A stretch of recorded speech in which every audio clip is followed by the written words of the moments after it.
Hello guys, कैसे हो बेटा। उम्मीद कर रहा हूँ बेटा आप लोग सब अच्छे होंगे। और देखियो बेटा, कल से अपन बात करें तो अब हम जो वीडियो रिकॉर्ड कर रहे हैं ये तो एक तरीके से राजस्थान का व्यू है। तो वहाँ पर स्कूल्स ओपन हो रही है आप लोगों के। जब आप लोगों के स्कूल्स ओपन हो रही है बेटा, तो स्कूल के अंदर आपको ये नहीं कि बस हाँ ठीक है हम लोग बिल्कुल फ्री हो गए, स्कूल ओपन हो रही है तो हम लोग एक दूसरे से मिल रहे हैं कर रहे हैं। बेटा टाइम अभी भी कोविड टाइम ही है, कोरोना टाइम ही है। तो उस कोरोना टाइम को आपको क्या करना है, एक तरीके से लेकर चलना है, साथ में लेकर चलना है। साथ में लेकर चलने का क्या मतलब, एक तो बेटा मास्क हमेशा यूज रखना है, ठीक है। और उसके अलावा आप लोग सैनिटाइज बार बार करते रहो, क्योंकि देखो आप लोग बच्चे हो तो बच्चों के अंदर क्या होता है बेटा कि एक तरीके से बैठ के सबके साथ खाना खाना है, ये करना है वो करना है वो करना है। तो ऐसा कुछ नहीं है। अभी का टाइम आपका कोविड टाइम में देखो, हर एक स्टूडेंट को यदि आप लोग जैसे स्कूल जा रहे हो तो वहाँ पर अपना पूरा कोविड जो गाइडलाइन है उसको फॉलो अप करो, ताकि आपको कहीं पे भी कोई दिक्कत नहीं आए, ना आपके पेरेंट्स को आए बेटा।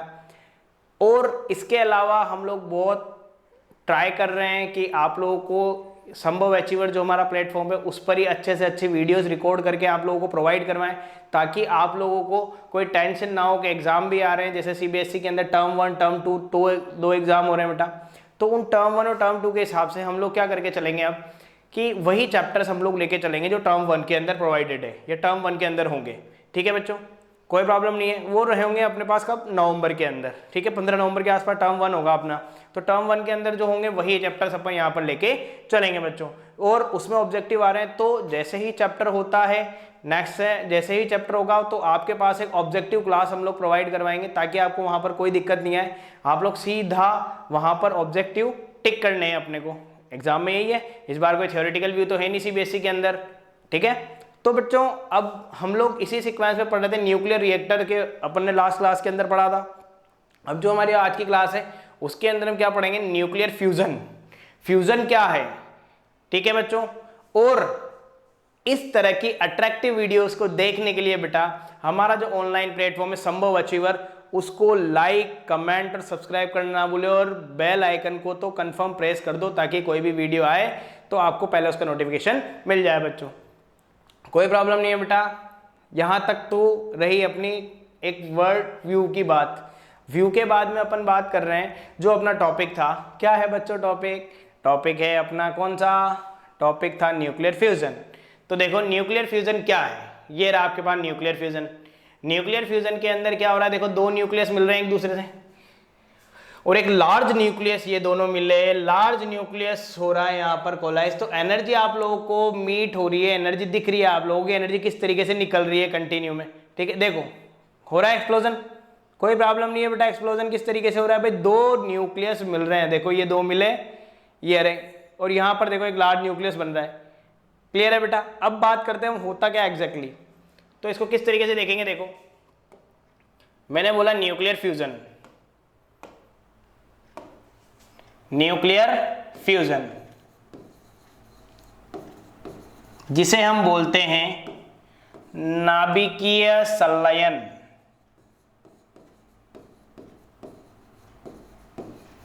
When two or more than two nuclei, जब दो या दो से ज्यादा न्यूक्लियस या दो या दो से ज्यादा नाभिक की बात कर रहे हैं, when two or more than two nuclei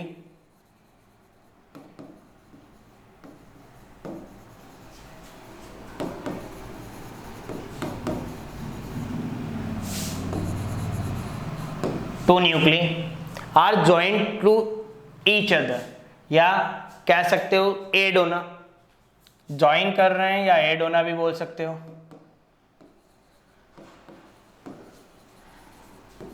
then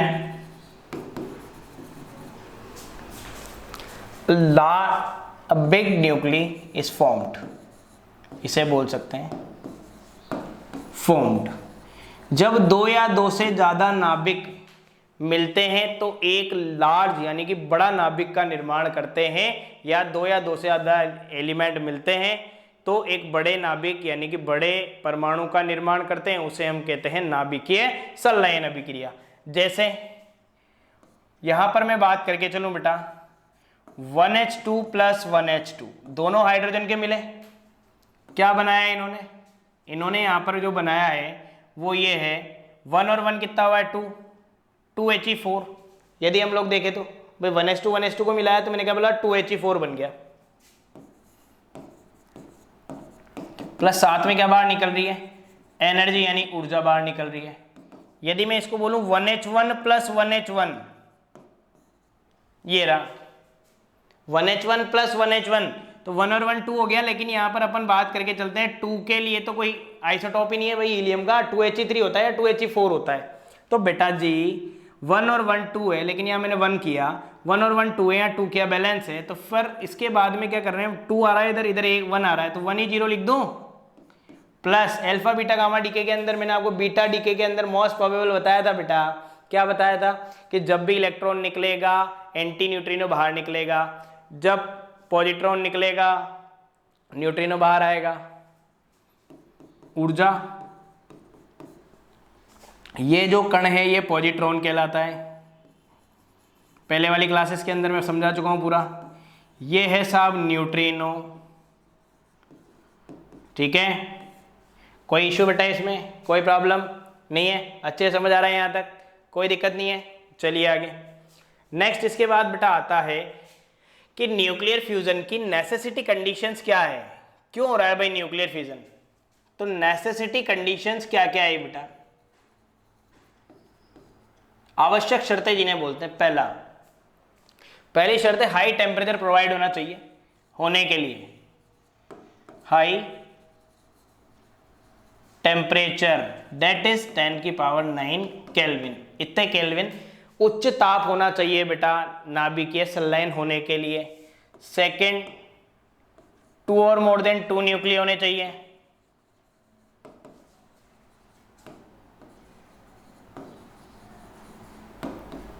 to nuclei होने चाहिए, यानी कि वो क्या होने चाहिए बेटा, एड होने चाहिए, ठीक है, एड होंगे तभी तो जाके ये चीज होगी, संलयन होगा। और तीसरा, न्यूक्लियस, ठीक है, पास पास रखे होने चाहिए, ठीक है, प्लेस जो है वो नियर होने चाहिए, यानी कि पास होने चाहिए। वो जो नाभिक होते हैं वो अधिक दूरी पर नहीं होने चाहिए, नाभिक बिल्कुल पास पास होने चाहिए ताकि हमें कोई दिक्कत ना आए बच्चों। तो 3 चीज मैंने आपको बताई है। पहली क्या है, उच्च ताप, बहुत बढ़िया। दूसरी क्या है साहब, 2 और मोर देन 2 न्यूक्ली, ठीक है, 2 या 2 से ज़्यादा न्यूक्लियस होने चाहिए, तभी वो ऐड होगा, तभी काम चलेगा। न्यूक्लियस पास पास में होने चाहिए ताकि कोई टेंशन नहीं हो हमें। क्लियर है बेटा। फिर बात आती है बेटा, देखो सन जो होता है, सन की बात करें और एक मून की बात करें, तो हम लोग पहले सन की बात कर रहे हैं। जो सन होता है हमारे पास, ठीक, उसके लिए मैं यहाँ पर बोल रहा हूँ आपको कि जो एनर्जी होती है इसमें बहुत ज़्यादा एनर्जी होती है बेटा। तो बहुत ज़्यादा जो एनर्जी होती है वो एक तरीके से हम लोग ये कहते हैं, यानी कि जो साइंटिस्ट पहले के कहे गए हैं वो ये है कि ये जो एनर्जी सन को मिलती है ये न्यूक्लियर फ्यूजन की वजह से ही मिलती है। इतनी जो एनर्जी मिल रही है वो किसकी वजह से मिल रही है, न्यूक्लियर फ्यूजन की वजह से मिल रही है। मतलब जो भी एनर्जी, इतनी अपार ऊर्जा जिसे कह सकते हो, वो जो एनर्जी हमें मिल रही है वो नाभिकीय संलयन अभिक्रिया की वजह से ही मिल रही है, क्योंकि संलयन जुड़ेंगे तो इसमें एनर्जी निकलती है। जब हाइड्रोजन को जोड़ के आप हीलियम बनाओ ना तो 27.2 मेगा इलेक्ट्रॉन वोल्ट एनर्जी निकलती है। तो भाई हम तो बात तो सूरज की कर रहे हैं, सूर्य की कर रहे हैं, तो सूर्य में तो ऊर्जा आएगी। बात समझ आई, सूर्य में तो एनर्जी ऑलरेडी है। तो इतनी अपार ऊर्जा जो है वो किसकी वजह से आई बेटा, जो आई है वो आई है न्यूक्लियर फ्यूजन की वजह से। कुल मिला के 100 बातों की एक बात ये है, ठीक है, संलयन की वजह से आई है। अब इसको समझने के लिए सन और मून के लिए हमने बोला यहां पर जो इसमें जिसे कह सकते हैं अनलिमिटेड एनर्जी, अनलिमिटेड एनर्जी जो है वो आई कहां से है, वो न्यूक्लियर फ्यूजन से आई है, नाभिकीय संलयन अभिक्रिया से मीट हुई है बेटा, ठीक। तो इसमें कोई टेंशन नहीं है। संलयन अभिक्रिया से कैसे मीट हुई है, चीज मैं आपको पहले बता चुका था कि भाई संलयन अभिक्रिया क्या हो रही है। अभी मैंने आप लोगों को बताया, पहले का मतलब अभी बोला है कि भाई जैसे जुड़ेंगे, जुड़ते जाएंगे तो एनर्जी बढ़ती जाएगी। तो इसमें अपार ऊर्जा है, इनफाइनाइट जिसे कह सकते हैं एनर्जी है। अब देखिए आगे नेक्स्ट में, इसे समझने के लिए 2 चक्र है। एक तो है बेटा जी प्रोटॉन प्रोटॉन चक्र, पीपी साइकिल, और एक आया बेटा carbon nitrogen cycle, CN cycle.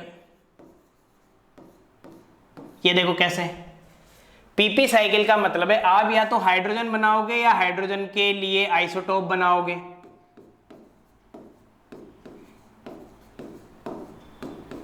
(2He4) final यही है। ठीक है, चलिए कार्बन नाइट्रोजन नेक्स्ट पेज के अंदर करेंगे हम लोग। ठीक, तो मैंने हाइड्रोजन को जोड़ा। ठीक है बच्चों, तो 1 और 1 2 होता है, 1 और 1 भी 2 होता है, तो 2 और 2 तो ऊपर कहीं नहीं आ रहा, इधर भी 2 3 आ रहा है, 2 4 आ रहा है, तो यहां 1H2 लिख दूं क्या? लिख सकते ना बेटा 1H2, कोई इशू इसमें, कोई प्रॉब्लम बेटा? चलिए फिर आगे देखो बच्चों, 1 और 1 2, इधर 1 ही आ रहा है, मैंने इधर 1 लिखा, यहां लिखा E, यहां लिखा 0, तो 1 1 2, 2 प्लस 0 भी 2, 1 1 2, 1 1 भी 2, सही है।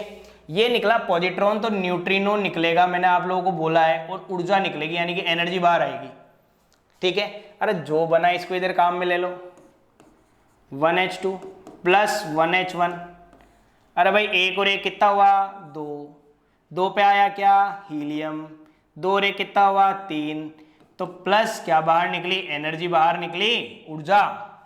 ठीक है बेटा, फिर जो बना उसको काम में ले लो, और काम में ले लो कुल मिला के 1H1।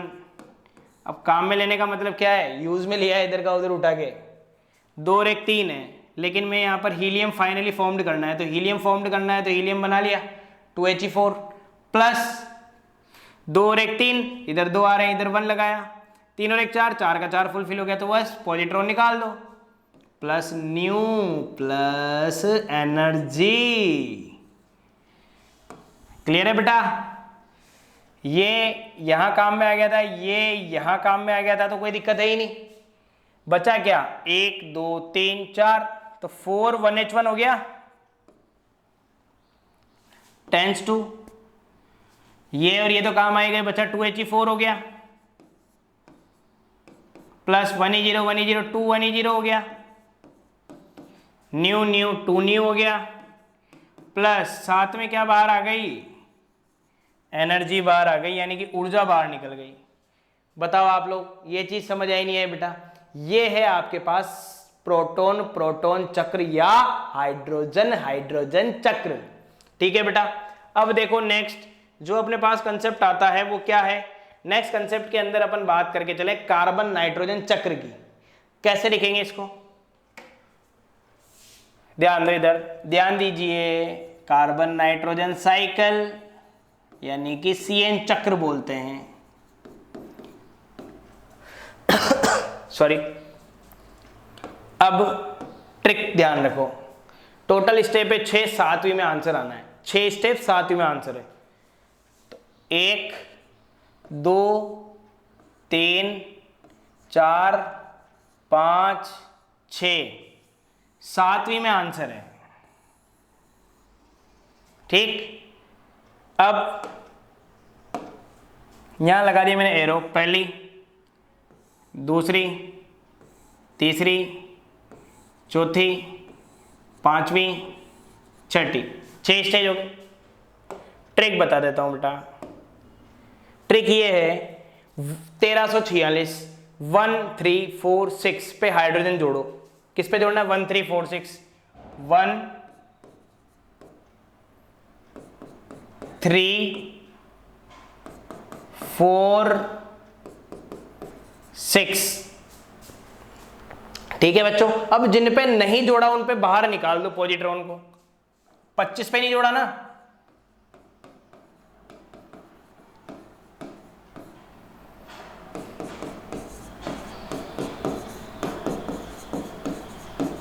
येलो,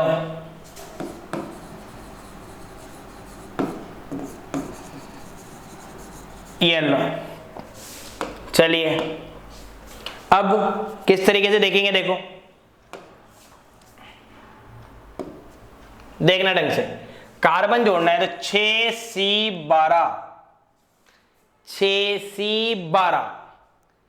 अब 6C12 है 1H1 के साथ में, तो 6 और 1 मिलके कितना हो जाएगा? 7। 7 पे आता है नाइट्रोजन, 12 और 1 13, प्लस क्या बाहर आ गई? एनर्जी, इसको इधर ले लो, काम में ले लो। 7n13, 7 में से एक तो ऑलरेडी निकला हुआ है, 6 बचा, 6c13 हो गया। ठीक है बेटा, 6c13, 6c13 को इधर काम में ले लो। अरे भाई 6 और 1 7, 7 पे आया नाइट्रोजन, 13 और 1 14, 14 का 14 प्लस 7 में क्या बाहर आ गई, एनर्जी। आ रहा है बच्चों समझ में? कोई इशू नहीं है, कोई प्रॉब्लम नहीं है। चलो बहुत अच्छी बात है बेटा। फिर इसको काम में ले लो, 7n14 प्लस 1h1, 7 और 1 8, 8 पे आया ऑक्सीजन, 14 और 1 15, 15 में क्या बाहर आई, एनर्जी। ठीक, 8 ऑक्सीजन 15 है, 8 ऑक्सीजन 15 है, ये लो। 8 में से 1 गया तो कितना बचा, 7, 7 पे आया नाइट्रोजन, 15 में से 0 गए तो बचे 15, ये लिख दिया। ठीक है बेटा, अब 7 को नीचे लिखो, 7n15, 7n15 टेंस टू 7 और 1 8 हुए 8, लेकिन हीलियम बाहर निकालना होता है। क्या बाहर निकालना होता है भाई, हीलियम। तो हीलियम बाहर निकालना होता है, तो 2He4 मैंने बाहर निकाल दिया, क्या बचा, 7 और 1 8, 8 में से 2 गए बचे 6, 6 पे आया कार्बन, 15 और 1 16, 16 में से 4 गए तो 12 प्लस एनर्जी। बात करें बेटा ये आंसर की, तो देखो कैसे बात कर रहे हैं हम यहाँ आंसर की, किस तरीके से हम लोग आंसर को देख रहे हैं। देखो ये कार्बन था, यहां से मैंने शुरू किया, तो कार्बन से कार्बन ही आ गया, नाइट्रोजन, नाइट्रोजन के साथ C से C, N से N, O से O, N से N, सारी चीजें आ गई। तो 1 2 3 और 4 हाइड्रोजन बचे, तो 4 ही हाइड्रोजन बचे ना भाई। तो यहां लिखा 4 1H1 टेंस टू, ये सब काम में ले लिए तुमने इधर के, 1 2 3 4 5 6, तो बचा क्या, हीलियम 1। अब देखो 1 और 2, तो 1E0 1E0 2 1E0 हो गया। अब न्यू और न्यू 2 न्यू हो गया, प्लस निकल गई बेटा एनर्जी, और एनर्जी निकलती है 27.2 मेगा इलेक्ट्रॉन वोल्ट। ध्यान रखिएगा इसको। क्लियर है बच्चों, आया यहां तक समझ में? तो ये थे हमारे पास कार्बन नाइट्रोजन चक्र और प्रोटॉन प्रोटॉन चक्र, ये हमने न्यूक्लियर फ्यूजन के अंदर पढ़े। तो हमारा ये वाला पोर्शन है न्यूक्लियर वाला, ये आज की क्लास में कंप्लीट हो गया। अब हम लोग कल बेटा जो नेक्स्ट क्लास होगी हमारी, उसके अंदर हम लोग न्यूमेरिकल्स अटेम्प्ट करेंगे, न्यूमेरिकल्स को समझेंगे, न्यूमेरिकल किस किस तरीके के आते हैं वो देखेंगे। तो वहाँ पर भाई आपको सबसे ज़्यादा डर लगता है न्यूमेरिकल पोर्शन से, तो मैं सिंप्लीफाई तरीके से इजी पैटर्न पे आप लोगों को न्यूमेरिकल करवाऊंगा ताकि आपको कोई दिक्कत नहीं आए। ओके बेटा, थैंक यू, बाय बाय।